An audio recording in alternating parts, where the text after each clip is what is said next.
This video lecture is on the hemispheres of the brain, and we are going to start with this great picture of the brain as you are looking down upon it. You can see here right in the center, this is called the corpus callosum. This is what connects the two hemispheres of the brain. So we have the right hemisphere of the brain and the left hemisphere of the brain, and then all of these little white lines are little fissures that are a part of that corpus callosum. If you take a look at the side view of the brain, we can see right here, this is the corpus callosum, again, that connects the two hemispheres of the brain.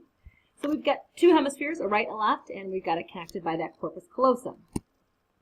So one of the things that researchers have looked at is patients who have gone through what's called commiserotomy, where their corpus callosums have been severed, in which the two hemispheres of the brain are then isolated. We cut that connection, and now we've got two isolated hemispheres. This is done for patients who have severe epileptic seizures that can't be controlled with medication or with diet, so they've had to go to this procedure of permanently severing that connection between those two hemispheres of the brain. From these split brain patients and research done by two men named Spiri and Gazzaniga, we've learned some pretty important things. And the research that was done by Spiri and Gazzaniga was actually one of the summer work readings that some of your peers had an opportunity to do. So you will have a chance to watch some of those videos created by your classmates on the important research that was done by Spiri and Gazzaniga. But if we look big picture, what information did we learn from these patients? What information did we learn from individuals who had their corpus callosum severed? Well, what we've learned is that the left hemisphere of the brain is in complete control of the right side of the body. That includes the right leg, the right arm, the right ear, the right eye. Additionally, the left hemisphere has a really important task of being able to regulate the ability to speak. So I always think lefty language, lefty language, lefty language. So our left hemisphere is what allows us to speak.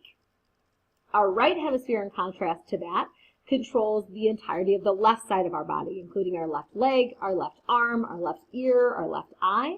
And its important ability is with regards to facial recognition. And so all of this stuff has been discovered by research that's been done on these split brain patients. So looking at this picture, it does a nice job of showing the difference between information that comes in both eyes and where it goes.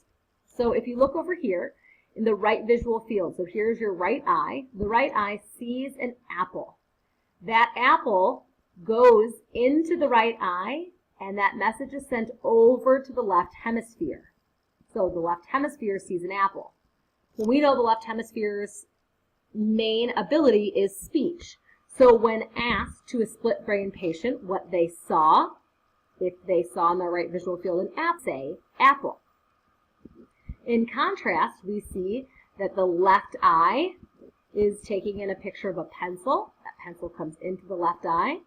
That travels across to the other hemisphere, and it is into the right hemisphere. So in the right hemisphere, we see a pencil.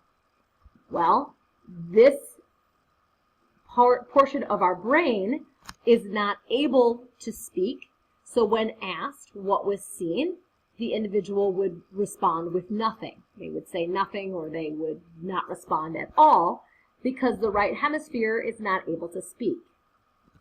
Now, in individuals like you and I, whose corpus callosum is not severed, when we have one eye closed, and we take in information from just one eye, so let's say we had our right eye closed and our left eye took in a pencil, when that went to the right hemisphere, the corpus callosum, which allows communication to happen between the two, would take that information and bring it to the other hemisphere, so we would be able to speak, because that information is shared with both hemispheres. However, in this split brain patient's case, this pencil that was brought in and brought directly to the right hemisphere, because the right hemisphere controls the left eye, that information is stopped. It cannot travel across that corpus callosum and get into that speaking left hemisphere of the brain.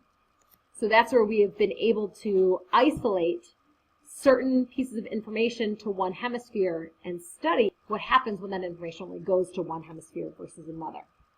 And so again, you'll be able to see some examples of the research that was done by Speary and Gazzaniga with regards to this topic.